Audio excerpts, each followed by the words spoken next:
Serikat kembali menggempur puluhan target militer Iran dalam gelombang serangan terbaru selama 6 malam berturut-turut. Presiden Amerika Serikat Donald Trump mengklaim telah meraih kemenangan besar di Iran.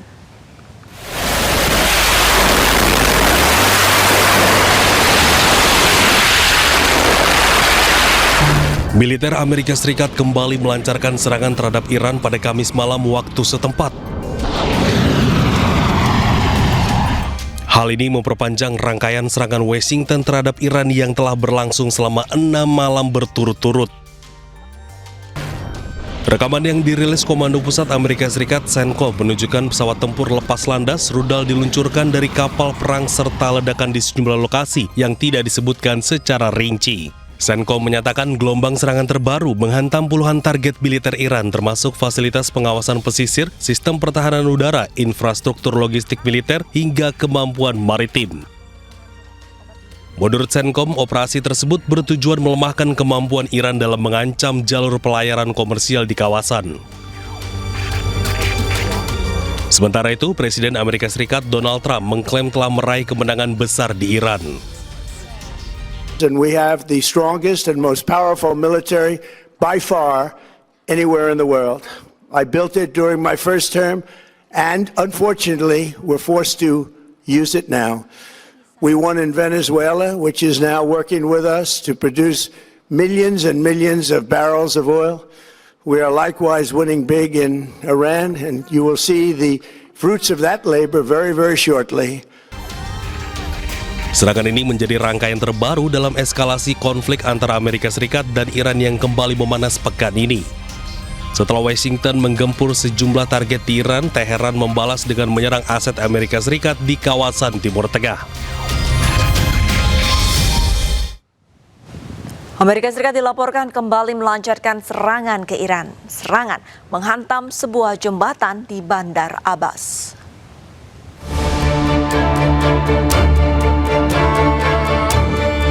Amerika Serikat dilaporkan kembali melancarkan serangan terbaru ke Iran dan menghantam sejumlah infrastruktur, termasuk 2 jembatan dan stasiun kereta api.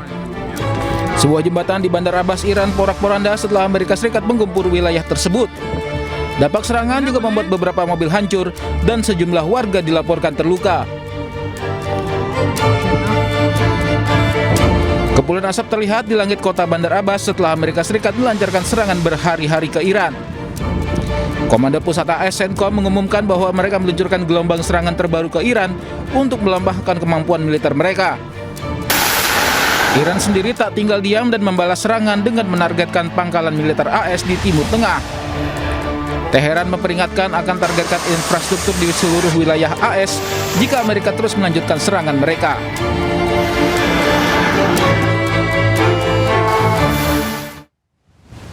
Rudal Amerika Serikat menghantam area dekat rumah sakit kanker anak di kota Azza, Iran Barat Daya. Sejumlah pasien anak-anak yang sedang dirawat terpaksa dievakuasi. Suasana mencekam saat serangan rudal menghantam area dekat rumah sakit kanker anak. Dokter berlarian mengevakuasi semua pasien anak yang dalam kondisi kritis, bahkan beberapa di antaranya sedang menjalani operasi ketika serangan Amerika menghantam kawasan sekitar rumah sakit. Serangan ini memicu reaksi keras dari Iran dan sejumlah negara. Iran pun menegaskan akan menyerang balik seluruh pangkalan militer Amerika Serikat yang berada di kawasan.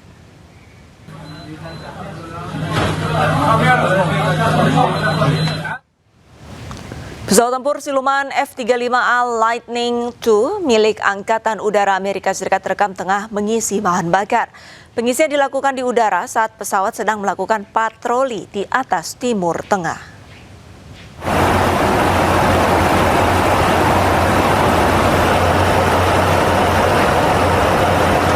CENTCOM merilis rekaman yang menunjukkan jet-jet tersebut mendekati pesawat KC-135 Stratotanker. Selanjutnya pengisian bahan bakar dilakukan membuat pesawat F-35A tertahan lebih lama. Sementara pasukan Amerika lainnya melanjutkan operasi di seluruh wilayah. Rekaman jet tempur ini dirilis setelah Washington menyatakan telah menyerang sejumlah target militer Iran.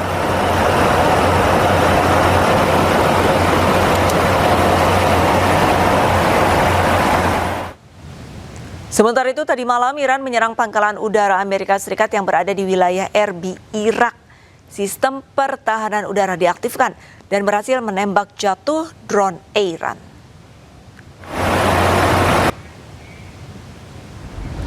Wilayah Erbil, Irak kembali menjadi target serangan drone Iran. Kali ini Iran menyasar pangkalan militer Amerika Serikat yang berada di Irak. Menurut laporan warga, pertahanan udara koalisi pemimpin Amerika berhasil menembak jatuh hingga 8 drone. Namun puing-puing dari drone yang dicegat menyebabkan kebakaran di salah satu rumah warga. Ledakan dan suara sirine terdengar jelas di berbagai penjuru kota, termasuk dekat Bandara Internasional Erbil dan Konsulat Amerika Serikat. Serangan ini terjadi di tengah eskalasi ketegangan regional antara Iran dan Amerika pasca pembatalan gencatan senjata.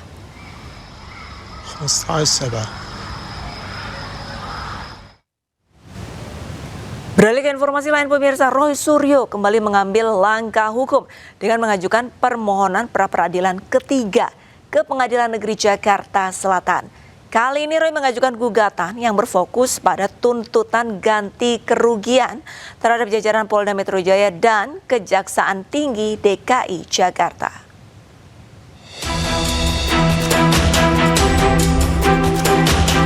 Kasus hukum terkait tudingan ijazah palsu Presiden ke-7 Republik Indonesia Joko Widodo kembali memanas. Di tengah masih bergulirnya pra-peradilan kedua, Roy Suryo kembali mengambil langkah hukum dengan mengajukan permohonan pra-peradilan ketiga ke Pengadilan Negeri Jakarta Selatan.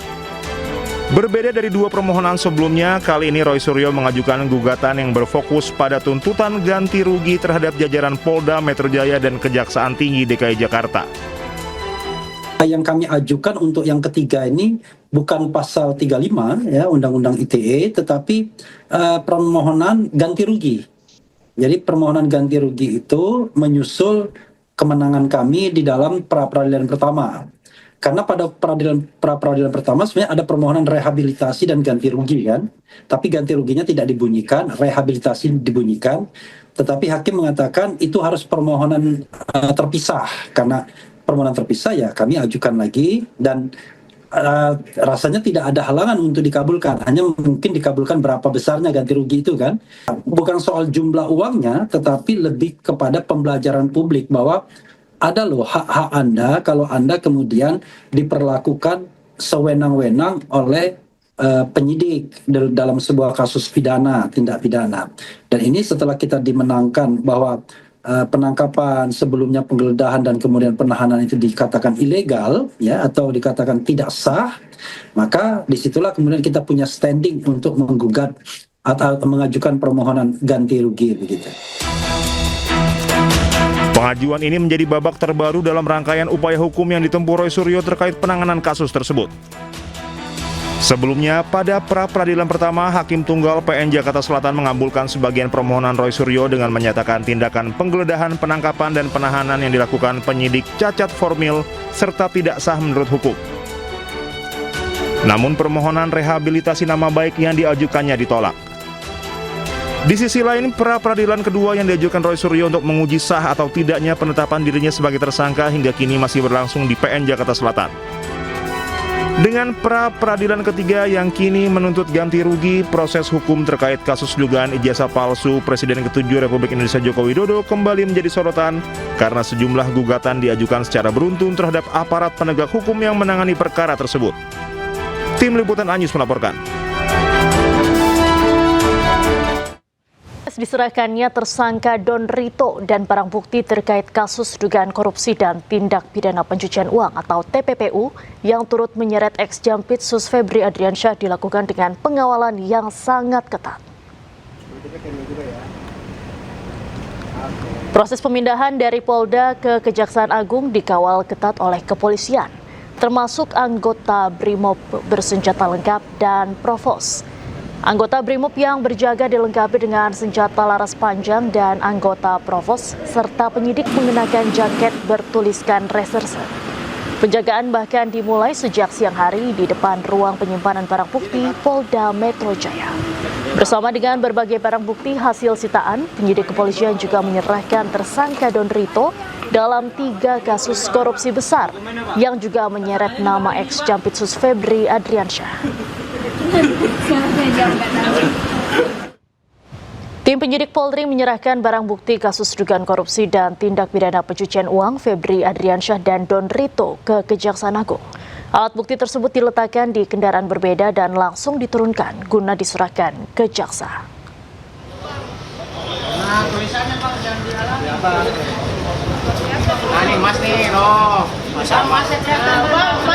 Pemirsa, barang bukti dalam perkara yang menjerat mantan Jampitsus Febri Adriansyah tiba di Gedung Bundar Kejaksaan Agung Jakarta Jumat siang.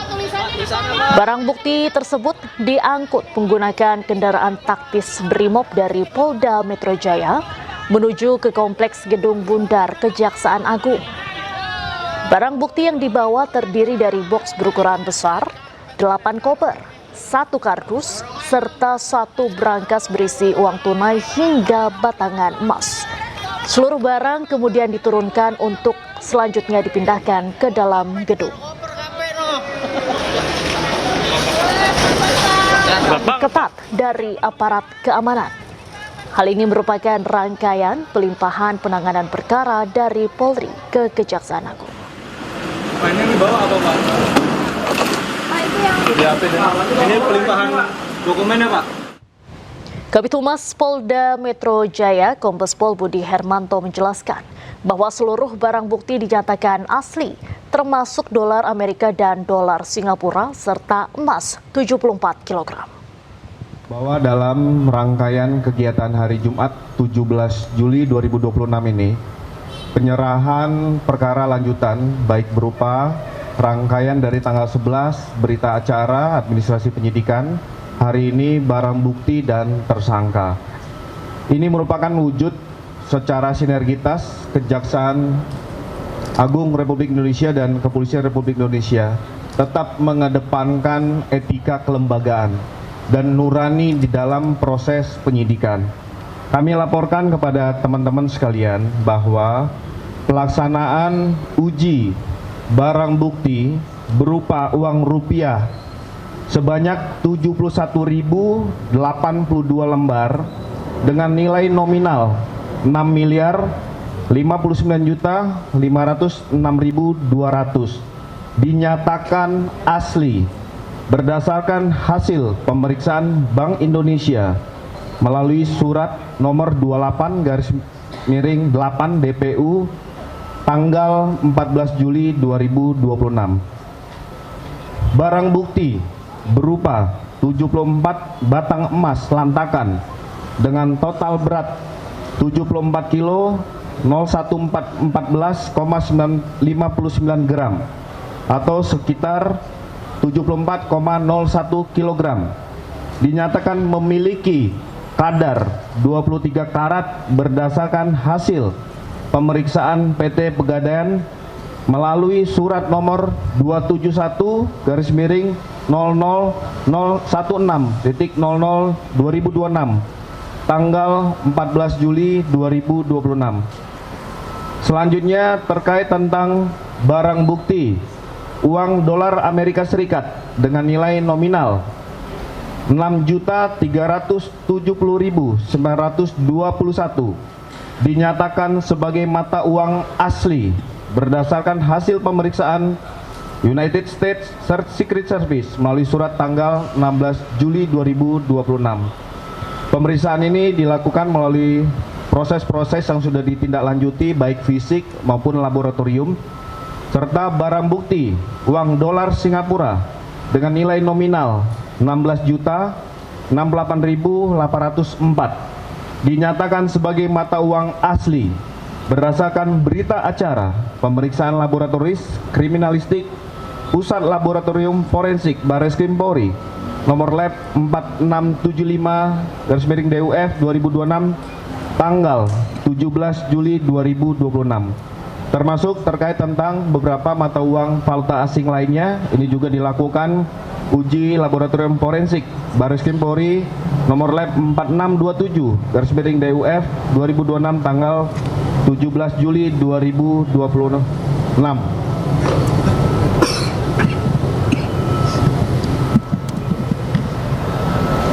Itu dari beberapa barang bukti yang kami sampaikan kepada rekan-rekan sekalian.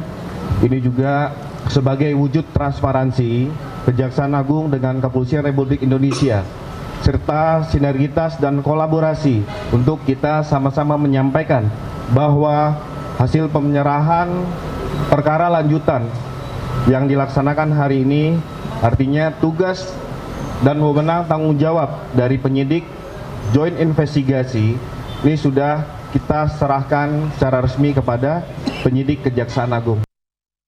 Pemirsa, tim penyidik gabungan Korps Pemberantasan Tindak Pidana Korupsi Polri dan Polda Metro Jaya menyerahkan tersangka 3 kasus korupsi Don Rito ke Kejaksaan Agung Jumat siang. Selain itu, barang bukti uang dan emas juga ikut diserahkan ke Kejaksaan.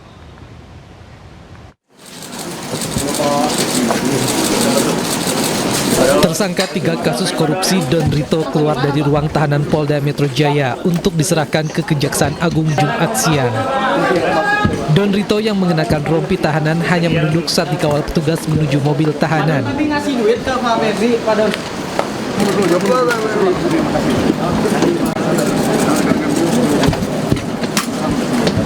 Tidak hanya tersangka Don Rito, barang bukti uang dan emas yang dimasukkan ke dalam sejumlah koper juga turut dibawa untuk diserahkan ke Kejaksaan Agung.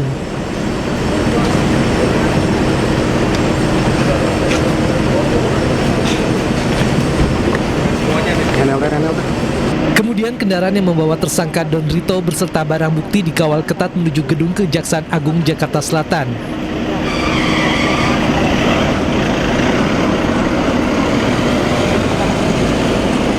Setelah iring-iringan kendaraan tiba di gedung Kejaksaan Agung, tersangka Don Rito langsung dibawa masuk petugas tanpa menghiraukan pertanyaan awak media yang ada di lokasi.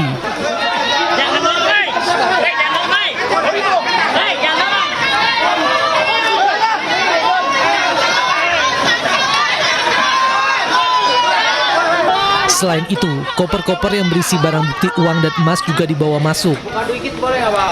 Total ada sekitar 10 koper dan 1 brankas yang diserahkan ke Kejaksaan Agung. Kasus yang menjerat Don Rito berkaitan dengan dugaan korupsi dan TPPU di sejumlah perkara besar, termasuk sektor batubara, PT Asabri, dan PT Krakatau Steel. Dari Jakarta, Tim Liputan iNews melaporkan. Untuk mengetahui informasi terbaru penyerahan tersangka Don Rito dan barang bukti ke Kejaksaan Agung, sudah ada jurnalis iNews Ismalia Medasari. Selamat sore Isma, apa informasi terbaru penyerahan tersangka dan barang bukti ke Kejagung hari ini? Ya, selamat sore ya Diandra dan juga pemirsa. Betul sekali, pada hari ini Kortas Tipikor Polri dan Polda Metro Jaya ini menyerahkan beberapa alat bukti dan juga tersangka ke Kejaksaan Agung, dan ini terkait atas kasus yang menyeret mantan Jampitsus Febri Adriansah tadi. Dan tadi untuk penyerahan barang bukti dan juga tersangka ini datang ke Gedung Bundar Kejagung sekitar pukul 14.15, dan tadi menurut pantauan kami ada 2 kontainer putih besar, lalu ada 8 koper, 1 kardus dan juga 1 brankas yang dibawa ke Gedung Bundar Kejagung. Dan juga tadi bersamaan dengan alat bukti tadi juga diserahkan juga atau dilimpahkannya juga tersangka Don Rito alias DR ini juga ke Kejagung. Namun tadi juga awak media sempat bertanya kepada Don Rito, namun tidak dipedulikan seperti itu. Diandra juga pemirsa, tadi juga setelah diserahkannya atau pelimpahan barang bukti dan juga tersangka ke Gedung Bundar Kejaksaan Agung, tadi juga Kapuspen ini langsung mengadakan konferensi pers berserta juga Kabid Humas Polda Metro Jaya dan menyatakan bahwa telah menerima pelimpahan dari Kortas Tipikor Polri dan juga tadi membenarkan bahwa alat bukti ini adalah asli, karena beberapa alat bukti ini atau barang bukti yang dibawa adalah berupa uang dari mata uang asing dan juga beberapa batang kilogram emas. Dan juga tadi awak media juga sempat menanyakan apakah ex Jampitsus ini kenapa belum ditahan sampai sekarang, karena memang menurut Kapuspen ini baru dipanggil untuk diperiksa saat ini oleh penyidik Kejagung. Dan juga berdasarkan informasi tadi juga Kapuspen menyatakan bahwa akan memeriksa ex Jampitsus ini ke Kejagung atas dengan kapasitasnya sebagai tersangka. Kembali ke Anda, Diandra. Baik, terima kasih Ismalia Medasari melaporkan langsung dari Kejagung, Jakarta. Selamat sore, selamat kembali bertugas. Polda Metro Jaya Kombes Pol Budi Hermanto menjelaskan bahwa seluruh barang bukti dinyatakan asli, termasuk dolar Amerika dan dolar Singapura serta emas 74 kg. Bahwa dalam rangkaian kegiatan hari Jumat 17 Juli 2026 ini, penyerahan perkara lanjutan baik berupa rangkaian dari tanggal 11 berita acara administrasi penyidikan, hari ini barang bukti dan tersangka. Ini merupakan wujud secara sinergitas Kejaksaan Agung Republik Indonesia dan Kepolisian Republik Indonesia tetap mengedepankan etika kelembagaan dan nurani di dalam proses penyidikan. Kami laporkan kepada teman-teman sekalian bahwa pelaksanaan uji barang bukti berupa uang rupiah sebanyak 71.082 lembar dengan nilai nominal 6.059.506.200 dinyatakan asli berdasarkan hasil pemeriksaan Bank Indonesia melalui surat nomor 28/8 DPU tanggal 14 Juli 2026. Barang bukti berupa 74 batang emas lantakan dengan total berat 74 kilo 01459 gram atau sekitar 74,01 kilogram dinyatakan memiliki kadar 23 karat berdasarkan hasil pemeriksaan PT Pegadaian melalui surat nomor 271/0016.00/2026 tanggal 14 Juli 2026. Selanjutnya terkait tentang barang bukti uang dolar Amerika Serikat dengan nilai nominal 6.370.921 dinyatakan sebagai mata uang asli berdasarkan hasil pemeriksaan United States Secret Service melalui surat tanggal 16 Juli 2026. Pemeriksaan ini dilakukan melalui proses-proses yang sudah ditindaklanjuti baik fisik maupun laboratorium, serta barang bukti uang dolar Singapura dengan nilai nominal 16.068.804 dinyatakan sebagai mata uang asli berdasarkan berita acara pemeriksaan laboratoris kriminalistik Pusat Laboratorium Forensik Barreskrim Polri nomor lab 4675/DUF 2026 tanggal 17 Juli 2026. Termasuk terkait tentang beberapa mata uang valuta asing lainnya, ini juga dilakukan uji laboratorium forensik Barreskrim Polri nomor lab 4627/DUF 2026 tanggal 17 Juli 2026.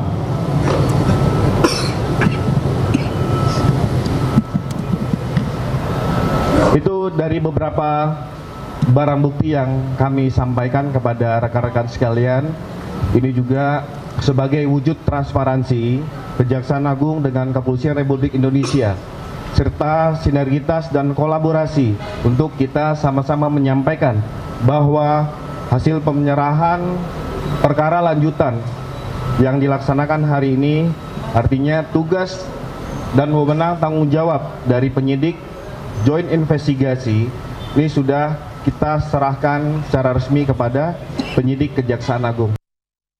Pemirsa, tim penyidik gabungan Korps Pemberantasan Tindak Pidana Korupsi Polri dan Polda Metro Jaya menyerahkan tersangka 3 kasus korupsi Don Rito ke Kejaksaan Agung Jumat siang. Selain itu, barang bukti uang dan emas juga ikut diserahkan ke Kejaksaan.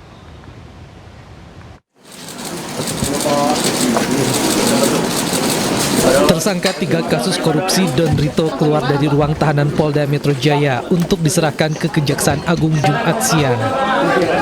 Don Rito yang mengenakan rompi tahanan hanya menunduk saat dikawal petugas menuju mobil tahanan.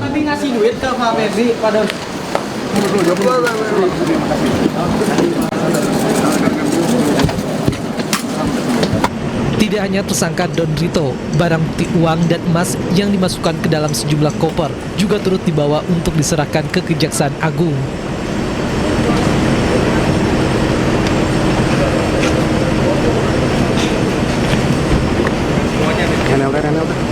Kemudian kendaraan yang membawa tersangka Don Rito berserta barang bukti dikawal ketat menuju gedung Kejaksaan Agung Jakarta Selatan.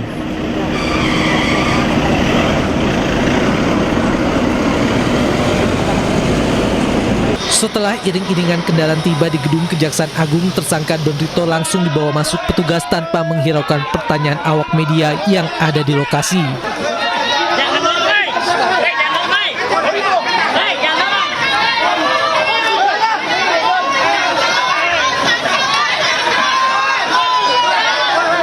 Selain itu, koper-koper yang berisi barang bukti uang dan emas juga dibawa masuk. Total ada sekitar 10 koper dan 1 brankas yang diserahkan ke Kejaksaan Agung. Kasus yang menjerat Don Rito berkaitan dengan dugaan korupsi dan TPPU di sejumlah perkara besar, termasuk sektor batubara, PT Asabri, dan PT Krakatau Steel. Dari Jakarta, Tim Liputan iNews melaporkan. Untuk mengetahui informasi terbaru penyerahan tersangka Don Rito dan barang bukti ke Kejaksaan Agung, sudah ada jurnalis iNews Ismalia Medasari. Selamat sore Isma, apa informasi terbaru penyerahan tersangka dan barang bukti ke Kejagung hari ini? Ya, selamat sore ya Diantar dan juga pemirsa. Betul sekali, pada hari ini Kortas Tipikor Polri dan Polda Metro Jaya ini menyerahkan beberapa alat bukti dan juga tersangka ke Kejaksaan Agung, dan ini terkait atas kasus yang menyeret mantan Jampitsus Febri Adriansyah tadi. Dan tadi untuk penyerahan barang bukti dan juga tersangka ini datang ke Gedung Bundar Kejagung sekitar pukul 14.15, dan tadi menurut pantauan kami ada 2 kontainer putih besar, lalu ada 8 koper, 1 kardus dan juga 1 brankas yang dibawa ke Gedung Bundar Kejagung. Dan juga tadi bersamaan dengan alat bukti tadi juga diserahkan juga atau dilimpahkannya juga tersangka Don Rito alias DR ini juga ke Kejagung. Namun tadi juga awak media sempat bertanya kepada Don Rito, namun tidak dipedulikan seperti itu. Diantara juga pemirsa, tadi juga setelah diserahkannya atau pelimpahan barang bukti dan juga tersangka ke Gedung Bundar Kejaksaan Agung, tadi juga Kapuspen ini langsung mengadakan konferensi pers berserta juga Kabid Humas Polda Metro Jaya dan menyatakan bahwa telah menerima pelimpahan dari Kortas Tipikor Polri dan juga tadi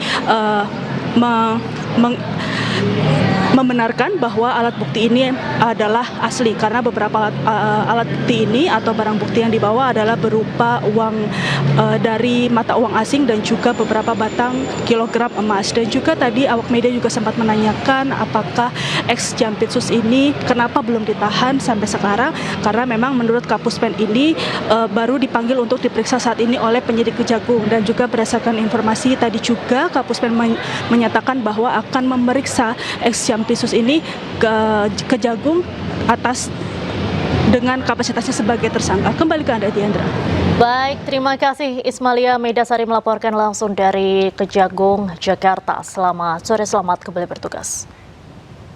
Barang bukti yang jumlahnya fantastis ditemukan di rumah ex Jampitsus Febri Adriansyah. Tapi hingga kini siapa pemiliknya belum juga terkuak. Febri sebelumnya sempat mengiyakan bahwa rumah di Sentul miliknya, namun tidak dengan barang bukti yang disita.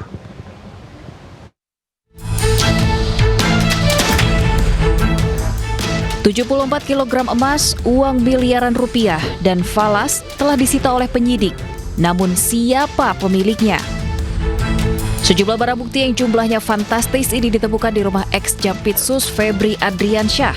Tapi hingga kini siapa pemiliknya belum juga terkuak. Pertanyaan itu hingga kini juga masih menjadi teka-teki. Kejaksaan Agung mengaku belum dapat memastikan kepemilikan emas batangan dan uang yang disita karena masih memeriksa barang bukti dan dokumen yang diserahkan Polri.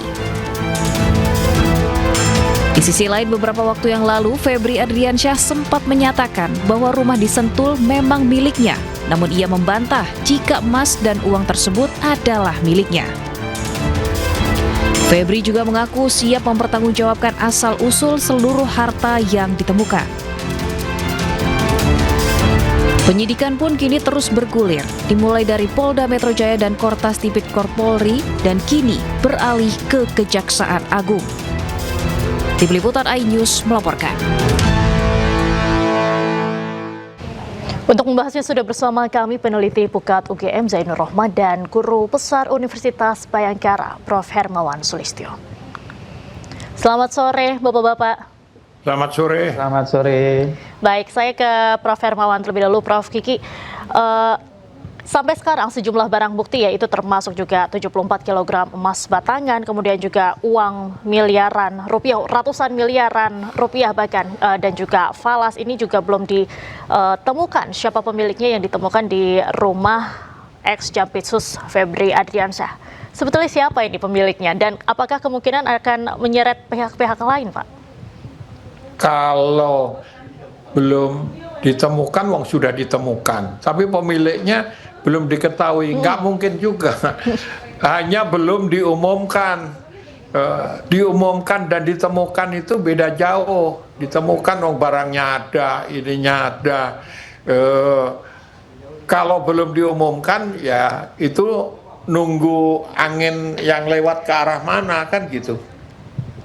Karena itu kan semua orang nonton bagaimana digeledah, diambil emas batangan gitu.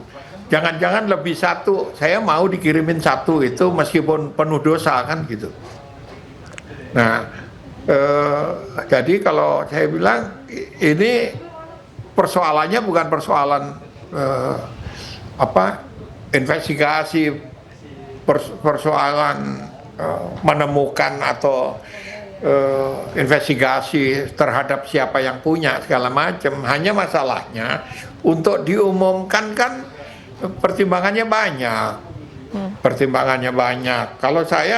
Kalau orang rakyat biasa kan maunya begitu ketemu kayak begitu udah didor aja, hukum mati. Masalahnya kalau langsung didor mati, dia nggak bisa ngomong lagi temannya siapa kan gitu. Nah, sekarang yang dikejar kan teman-temannya siapa? Pertanyaannya juga, pertanyaan lanjutannya adalah kalau temannya sudah diketahui juga, bisa diumumkan enggak? Kalau teman-temannya itu gajah, si kucing Timtas Tipikor ini kan nggak bisa makan, kegedean gitu.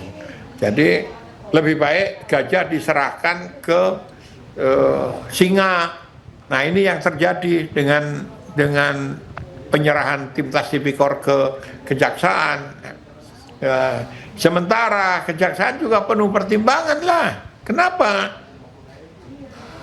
Diserahkannya kan pasti ke Jampitsus lagi, Jampitsus yang baru.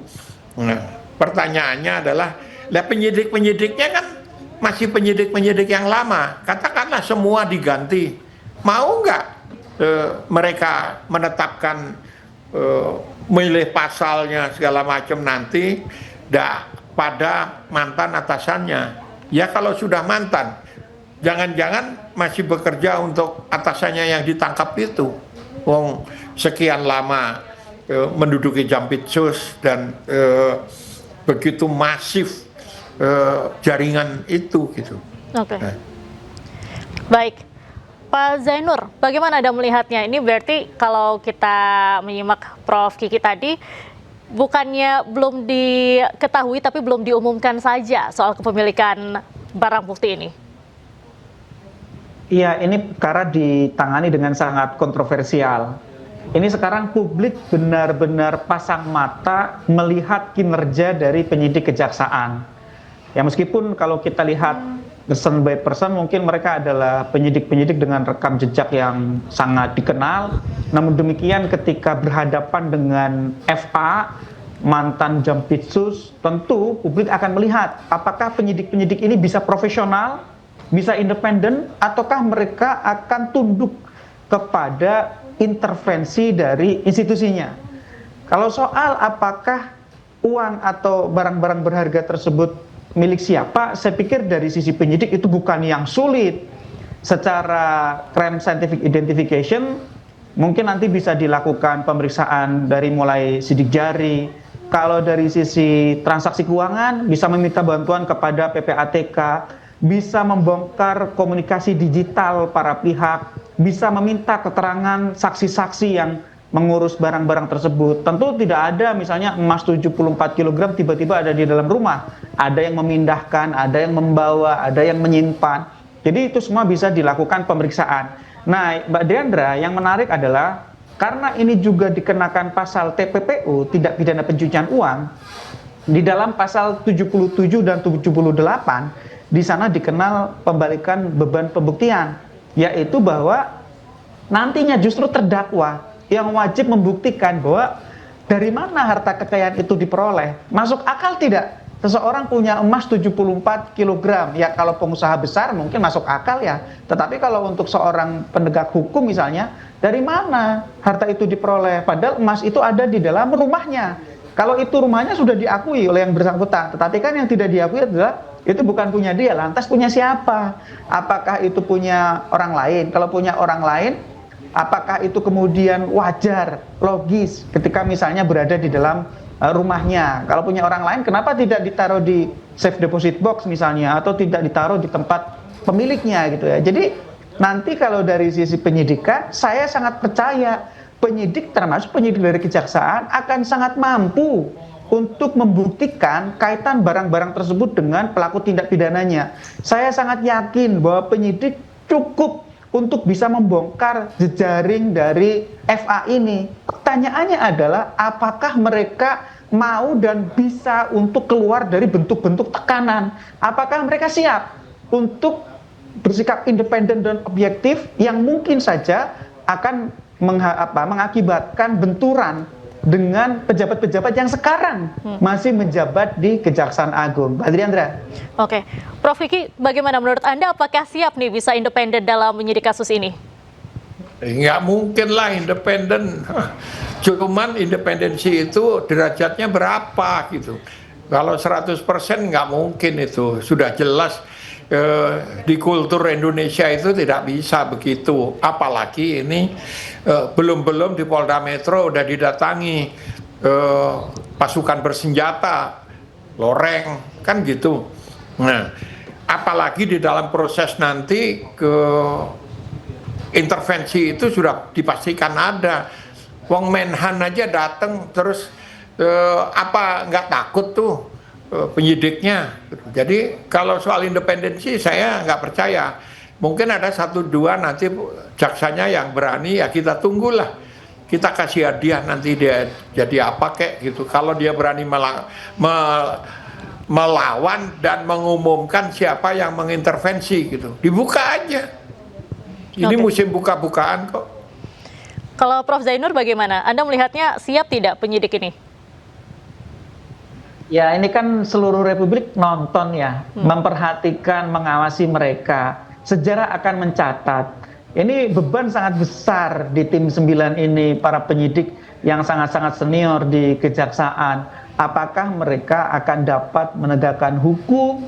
Kalau Mbak Diandra lihat ya, salah satu simbol hukum itu kan Dewi Keadilan yang ditutup matanya ya. Artinya itu kan akan harus equality before the law. Sebagaimana para penegak hukum ini biasa menegakkan hukum kepada rakyat. Kan mereka tidak pandang bulu, mereka sesuai dengan aturan hukumnya. Nah sekarang apakah aturan hukum itu akan bisa diterapkan kepada pejabat-pejabat penegak hukum di level yang tertinggi ini gitu kan. Nah menurut saya kalau mereka mampu, maka mereka akan tercatat dalam sejarah bahwa mereka mampu membongkar jejaring mafia peradilan di tubuh kejaksaan. Tapi kalau mereka tidak mampu, ya rakyat akan bilang, oh ini memang mengutamakan esprit de corps di atas hukum. Jadi tidak ada itu equality before the law. Paling akan dilokalisir, berhenti kepada pelaku-pelaku tertentu. Bahkan ada sebagian pihak juga yang meragukan. Ini sebenarnya FA ini nanti kira-kira akan benar-benar bisa terjerat atau akan lolos gitu. Yang kedua, harapan publik FA harus dapat terjerat, mempertanggungjawabkan perbuatannya gitu ya. Apakah semua hartanya akan bisa benar-benar terbongkar? Yang ketiga, kalau memang itu juga bisa, apakah jejaringnya itu bisa dibongkar secara tuntas? Nah, tentu keraguan publik sangat tinggi. Nah, keraguan yang publik tinggi, yang sangat tinggi itu harus dijawab oleh kejaksaan. Mereka akan menghadapi pilihan, apakah mereka ingin tercatat dalam sejarah Korps Adiaksa sebagai orang yang memang benar-benar berani untuk menegakkan hukum, atau mereka menjadi bagian dari pihak-pihak yang mengkhianati Ibu Pertiwi karena mereka mengutamakan esprit de corps dan mencampakkan prinsip persamaan di hadapan hukum. Mbak Diandra. Baik, Prof. Kiki, tadi Anda menyampaikan intervensi ini sudah dipastikan ada. Apakah ini memberikan satu kemungkinan bahwa Febri Adriansyah bisa lolos dari jerat hukum? Ya, sulitnya begini ya, jaring itu sudah begitu luas. Itu yang di mata publik didapat 74 batang emas kiloan.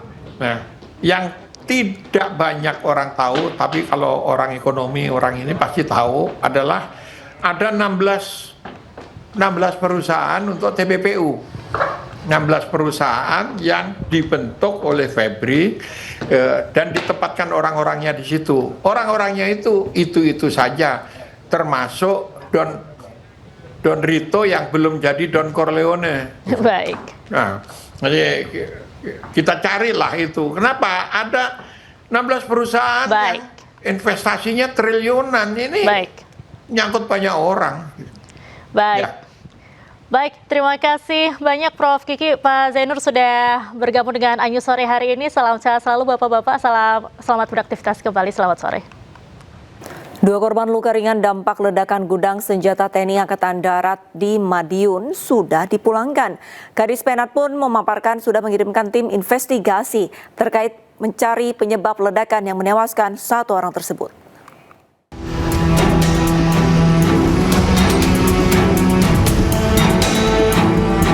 2 dari 6 korban luka-luka ledakan gudang amunisi TNI di Madiun, Jawa Timur sudah dipulangkan.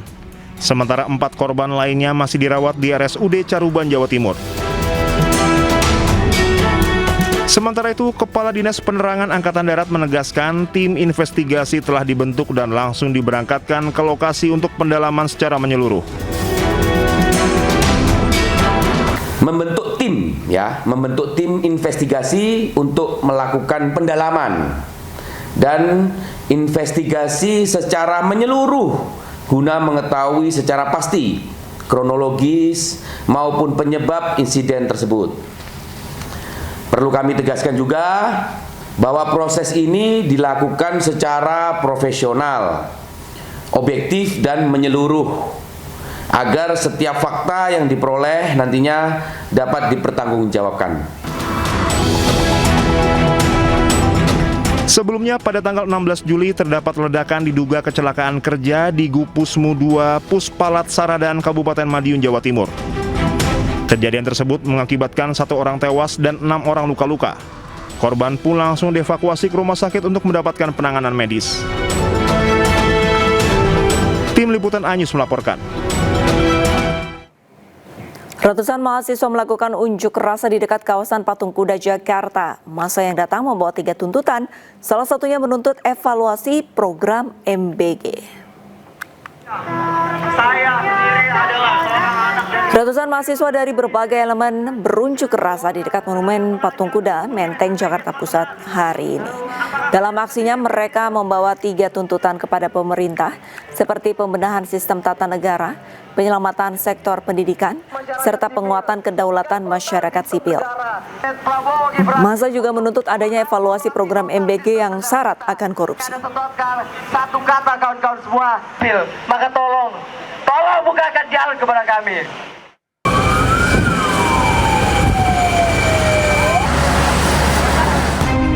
Kebakaran hebat melanda kawasan padat penduduk di Jalan AM Sangaji dan Jalan Al Jawahir, Kelurahan Baru, Kecamatan Tenggarong, Kutai Kartanegara, Kalimantan Timur. 7 unit rumah habis terbakar dan 2 rumah lainnya ikut terdampak. Kobaran api yang cepat membesar membuat warga panik dan berusaha mengevakuasi barang-barang berharga yang masih sempat diselamatkan. 10 unit armada pemadam dari markas komando dan pos terdekat diterjunkan untuk mengepung titik api dari berbagai arah. Namun proses pemadaman tidak berjalan mudah karena kondisi sungai yang surut membuat pasokan air terbatas, ditambah bangunan yang didominasi material kayu sehingga api cepat menjalar.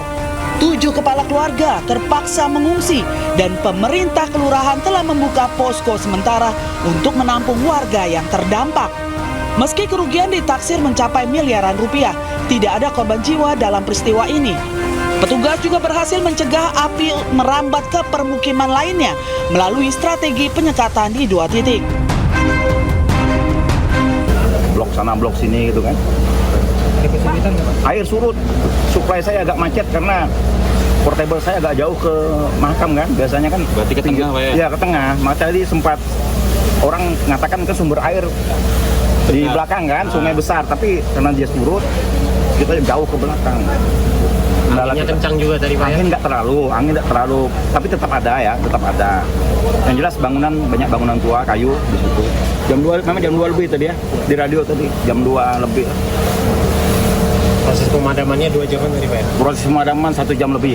Tepatnya di AM Sangaji dan Jalan Al Jawahir, menyasar 7 rumah dan 2 terdampak.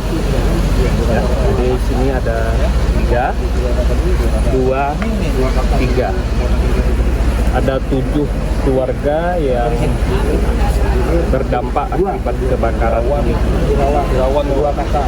Untuk sumber api mungkin, Pak? Sumber api, Pak, masih dalam proses penyelidikan pihak yang berwajib. Kayu semua. Yang terdampak dapur hanya toko perlengkapan bayi. Hingga kini penyebab pasti kebakaran masih dalam penyelidikan pihak berwenang.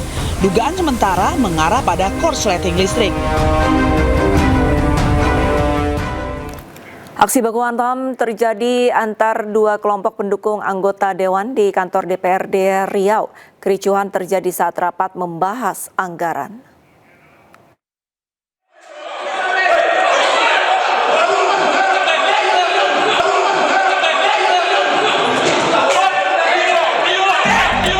Kericuhan terjadi di lobi kantor DPRD Riau Kamis sore. Kericuhan diduga terjadi antara 2 anggota Dewan, yakni Wakil Ketua DPRD Riau Parisman Ikhwan dengan Ketua Komisi 5 DPRD Riau Indra Gunawan. Diduga keributan dipicu saat rapat membahas anggaran dengan tim anggaran pemerintah daerah. Kedua anggota Dewan itu adu argumen hingga terjadi kericuhan. Dari rekaman video, terlihat bentrokan meluas ke area lobi DPRD Riau, melibatkan sejumlah pria diduga kelompok pendukung dari kedua anggota Dewan tersebut. Sejumlah pendukung terlibat adu jotos dengan petugas keamanan Dewan. Belum ada keterangan secara resmi dari perwakilan DPRD Riau terkait peristiwa tersebut. Dari Pekanbaru, Riau, Indra Yose Rizal, iNews melaporkan. Roy Suryo kembali mengambil langkah hukum dengan mengajukan permohonan pra-peradilan ketiga ke Pengadilan Negeri Jakarta Selatan. Kali ini Roy mengajukan gugatan yang berfokus pada tuntutan ganti kerugian terhadap jajaran Polda Metro Jaya dan Kejaksaan Tinggi DKI Jakarta.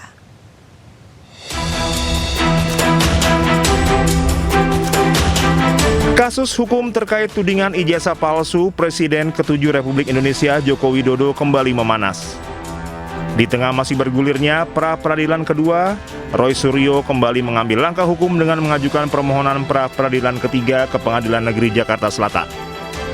Berbeda dari 2 permohonan sebelumnya, kali ini Roy Suryo mengajukan gugatan yang berfokus pada tuntutan ganti rugi terhadap jajaran Polda Metro Jaya dan Kejaksaan Tinggi DKI Jakarta. Yang kami ajukan untuk yang ketiga ini bukan pasal 35 ya Undang-Undang ITE, tetapi permohonan ganti rugi. Jadi permohonan ganti rugi itu menyusul kemenangan kami di dalam pra-peradilan pertama. Karena pada pra-peradilan pertama sebenarnya ada permohonan rehabilitasi dan ganti rugi kan. Tapi ganti ruginya tidak dibunyikan, rehabilitasi dibunyikan. Tetapi hakim mengatakan itu harus permohonan terpisah. Karena permohonan terpisah ya kami ajukan lagi dan rasanya tidak ada halangan untuk dikabulkan. Hanya mungkin dikabulkan berapa besarnya ganti rugi itu kan. Bukan soal jumlah uangnya, tetapi lebih kepada pembelajaran publik bahwa ada loh hak-hak Anda kalau Anda kemudian diperlakukan sewenang-wenang oleh penyidik dalam sebuah kasus pidana, tindak pidana. Dan ini setelah kita dimenangkan bahwa penangkapan, sebelumnya penggeledahan dan kemudian penahanan itu dikatakan ilegal, ya, atau dikatakan tidak sah, maka disitulah kemudian kita punya standing untuk menggugat atau mengajukan permohonan ganti rugi begitu. Pengajuan ini menjadi babak terbaru dalam rangkaian upaya hukum yang ditempuh Roy Suryo terkait penanganan kasus tersebut. Sebelumnya, pada pra-peradilan pertama, Hakim Tunggal PN Jakarta Selatan mengabulkan sebagian permohonan Roy Suryo dengan menyatakan tindakan penggeledahan, penangkapan, dan penahanan yang dilakukan penyidik cacat formil serta tidak sah menurut hukum. Namun permohonan rehabilitasi nama baik yang diajukannya ditolak. Di sisi lain, pra-peradilan kedua yang diajukan Roy Suryo untuk menguji sah atau tidaknya penetapan dirinya sebagai tersangka hingga kini masih berlangsung di PN Jakarta Selatan. Dengan pra-peradilan ketiga yang kini menuntut ganti rugi, proses hukum terkait kasus dugaan ijazah palsu Presiden ke-7 Republik Indonesia Joko Widodo kembali menjadi sorotan karena sejumlah gugatan diajukan secara beruntun terhadap aparat penegak hukum yang menangani perkara tersebut. Tim Liputan Anyus melaporkan. Pihak Joko Widodo menuding pengajuan gugatan pra-peradilan yang dilakukan berkali-kali oleh Roy Suryo terkait kasus dugaan ijazah palsu merupakan siasat untuk mengulur waktu pemeriksaan dan persidangan. Pihak Jokowi yakin bahkan bahwa taktik buying time yang dilakukan Roy Suryo telah menghambat proses hukum.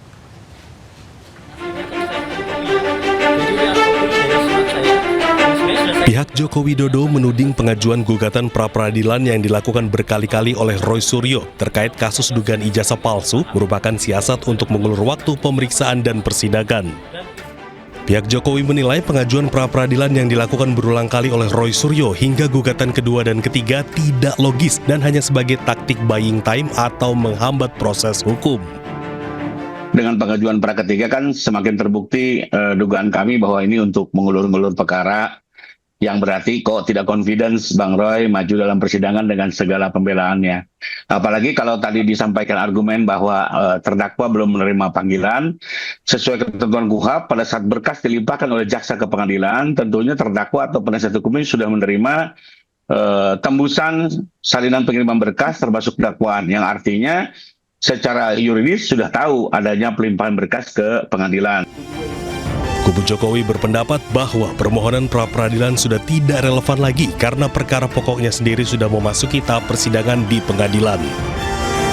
Tim Liputan iNews melaporkan.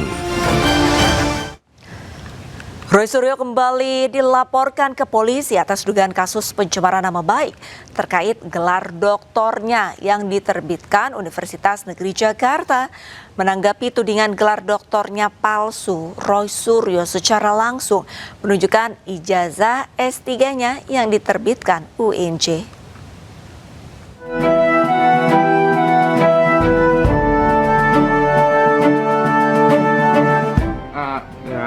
Roy Suryo dilaporkan ke Polres Metro Jakarta Selatan atas dugaan pencemaran nama baik dan fitnah. Laporan dilayangkan oleh Ketua Umum Gibranisti, Taufik Bilfaqih. Taufik menjelaskan laporan ini bermula dari rentetan kegaduhan terkait keabsahan gelar Dr. Roy Suryo dari Universitas Negeri Jakarta atau UNJ. Saya bisa melihat ijazahnya Jokowi itu 99,9%. Padahal di saat yang bersamaan Anda itu punya masalah secara akademik. Kan gitu. Di saat yang bersamaan Anda punya problem secara akademik dan Anda tidak jujur. Seharusnya ketika Anda tahu Anda sudah divonis, Anda dipidana, Anda melapor. Kalaupun UNJ masih mau meneruskan, seharusnya UNJ bikin ya peraturan rektor baru kah, khusus RS, nggak apa-apa dipidana, boleh lulus. Menanggapi tudingan keabsahan gelar doktornya, Roy Suryo membantah gelar doktornya palsu. Roy secara langsung menunjukkan ijazah doktor asli yang diterbitkan oleh Universitas Negeri Jakarta untuk membuktikan bahwa gelar akademiknya sah dan legal. Selama ini saya selalu menunjukkan ijazah S1. UGM ini asli. Ini kopinya. Dan itu ada legalisasinya. Kemudian ada ijazah S2. MKes. UGM asli juga ini. Dan selama ini yang kemudian digoreng oleh para termul adalah saya hanya menunjukkan surat tanda lulus. Memang surat tanda lulus adalah tanda seseorang memang telah lulus dan di sini jelas berhak memegang gelar doktor. Roy juga meluruskan isu yang menyebut dirinya dikeluarkan atau drop out dari UNJ. Menurutnya, aturan akademik mengenai sanksi DO hanya berlaku bagi mahasiswa yang terjerat tindak pidana dengan kriteria tertentu, bukan perkara yang sedang dihadapinya saat ini. Dari Jakarta, tim Liputan iNews melaporkan. Kembali dilaporkan ke polisi atas dugaan kasus pencemaran nama baik terkait gelar doktornya yang diterbitkan Universitas Negeri Jakarta. Menanggapi tudingan gelar doktornya palsu, Roy Suryo secara langsung menunjukkan ijazah S3-nya yang diterbitkan UNJ.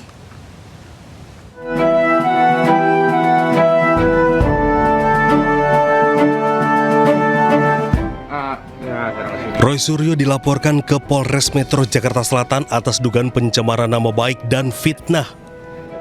Laporan dilayangkan oleh Ketua Umum Gibranisti, Taufik Bilfaqih. Taufik menjelaskan laporan ini bermula dari rentetan kegaduhan terkait keabsahan gelar Dr. Roy Suryo dari Universitas Negeri Jakarta atau UNJ. Saya bisa melihat ijazahnya Jokowi itu 99,9%. Padahal di saat yang bersamaan Anda itu punya masalah secara akademik. Kan gitu. Di saat yang bersamaan Anda punya problem secara akademik dan Anda tidak jujur. Seharusnya ketika Anda tahu Anda sudah divonis, Anda dipidana, Anda melapor. Kalaupun UNJ masih mau meneruskan, seharusnya UNJ bikin ya peraturan rektor baru kah, khusus RS, nggak apa-apa dipidana, boleh lulus. Menanggapi tudingan keabsahan gelar doktornya, Roy Suryo membantah gelar doktornya palsu. Roy secara langsung menunjukkan ijazah doktor asli yang diterbitkan oleh Universitas Negeri Jakarta untuk membuktikan bahwa gelar akademiknya sah dan legal. Selama ini saya selalu menunjukkan ijazah S1. UGM ini asli. Ini kopinya. Dan itu ada legalisasinya. Kemudian ada ijazah S2. MKes. UGM asli juga ini. Dan selama ini yang kemudian digoreng oleh para termul adalah saya hanya menunjukkan surat tanda lulus. Memang surat tanda lulus adalah tanda seseorang memang telah lulus dan di sini jelas berhak memegang gelar doktor. Roy juga meluruskan isu yang menyebut dirinya dikeluarkan atau drop out dari UNJ. Menurutnya, aturan akademik mengenai sanksi DO hanya berlaku bagi mahasiswa yang terjerat tindak pidana dengan kriteria tertentu, bukan perkara yang sedang dihadapinya saat ini. Dari Jakarta, tim Liputan iNews melaporkan. Roy Suryo kembali mengambil langkah hukum dengan mengajukan permohonan pra-peradilan ketiga ke Pengadilan Negeri Jakarta Selatan. Kali ini Roy mengajukan gugatan yang berfokus pada tuntutan ganti kerugian terhadap jajaran Polda Metro Jaya dan Kejaksaan Tinggi DKI Jakarta.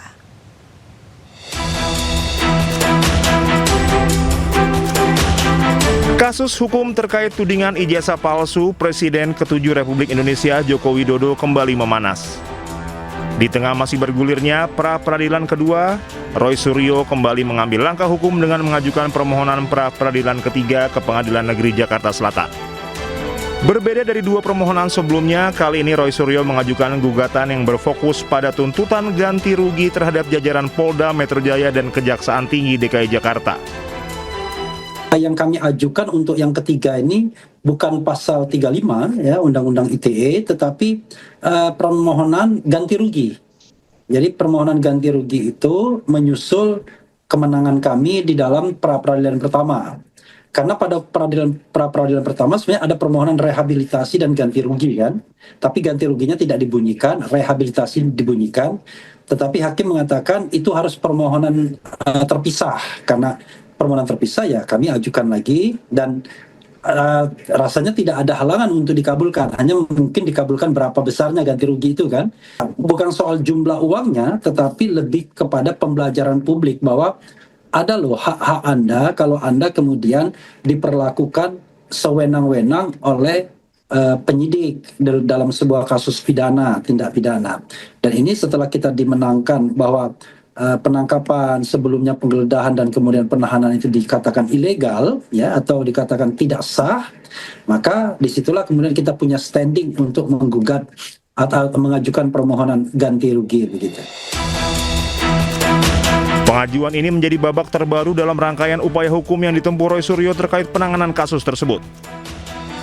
Sebelumnya, pada pra-peradilan pertama, Hakim Tunggal PN Jakarta Selatan mengabulkan sebagian permohonan Roy Suryo dengan menyatakan tindakan penggeledahan, penangkapan, dan penahanan yang dilakukan penyidik cacat formil serta tidak sah menurut hukum. Namun permohonan rehabilitasi nama baik yang diajukannya ditolak. Di sisi lain, pra-peradilan kedua yang diajukan Roy Suryo untuk menguji sah atau tidaknya penetapan dirinya sebagai tersangka hingga kini masih berlangsung di PN Jakarta Selatan. Dengan pra-peradilan ketiga yang kini menuntut ganti rugi, proses hukum terkait kasus dugaan ijazah palsu Presiden ke-7 Republik Indonesia Joko Widodo kembali menjadi sorotan karena sejumlah gugatan diajukan secara beruntun terhadap aparat penegak hukum yang menangani perkara tersebut. Tim Liputan Anyus melaporkan. Pihak Joko Widodo menuding pengajuan gugatan pra-peradilan yang dilakukan berkali-kali oleh Roy Suryo terkait kasus dugaan ijazah palsu merupakan siasat untuk mengulur waktu pemeriksaan dan persidangan. Pihak Jokowi yakin bahkan bahwa taktik buying time yang dilakukan Roy Suryo telah menghambat proses hukum.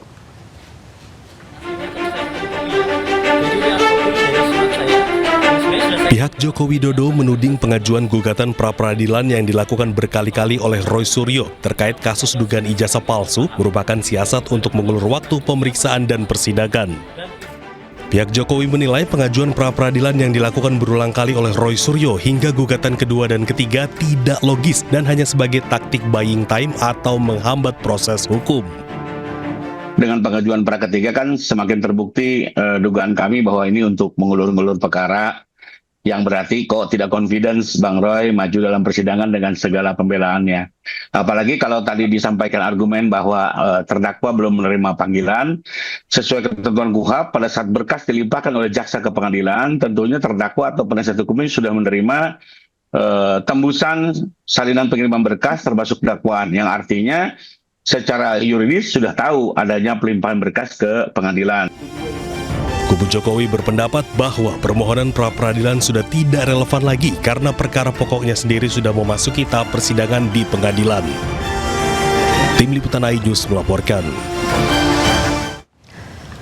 Roy Suryo kembali dilaporkan ke polisi atas dugaan kasus pencemaran nama baik terkait gelar doktornya yang diterbitkan Universitas Negeri Jakarta. Menanggapi tudingan gelar doktornya palsu, Roy Suryo secara langsung menunjukkan ijazah S3-nya yang diterbitkan UNJ.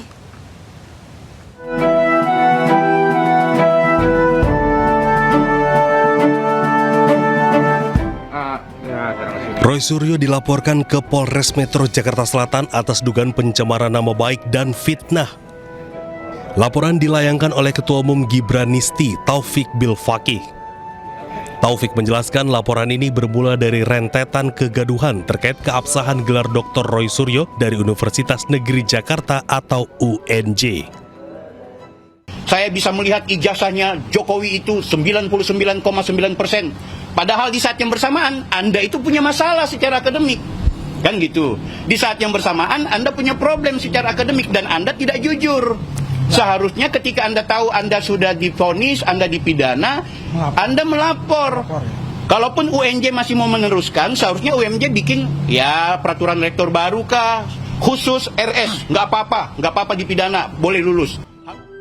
Menanggapi tudingan keabsahan gelar doktornya, Roy Suryo membantah gelar doktornya palsu. Roy secara langsung menunjukkan ijazah doktor asli yang diterbitkan oleh Universitas Negeri Jakarta untuk membuktikan bahwa gelar akademiknya sah dan legal. Selama ini saya selalu menunjukkan ijazah S1. UGM ini asli. Ini kopinya. Dan itu ada legalisasinya. Kemudian ada ijazah S2. MKes. UGM asli juga ini. Dan selama ini yang kemudian digoreng oleh para termul adalah saya hanya menunjukkan surat tanda lulus. Memang surat tanda lulus adalah tanda seseorang memang telah lulus dan di sini jelas berhak memegang gelar doktor. Roy juga meluruskan isu yang menyebut dirinya dikeluarkan atau drop out dari UNJ. Menurutnya, aturan akademik mengenai sanksi DO hanya berlaku bagi mahasiswa yang terjerat tindak pidana dengan kriteria tertentu, bukan perkara yang sedang dihadapinya saat ini. Dari Jakarta, Tim Liputan iNews melaporkan. Grup sebagai pemegang hak siar resmi Asian Championship Hyundai Cup atau Piala AFF 2026 menggandeng konten kreator ternama Reza Arab. Kerjasama ini dilakukan guna mendongkrak euforia turnamen sepak bola terbesar di Asia Tenggara.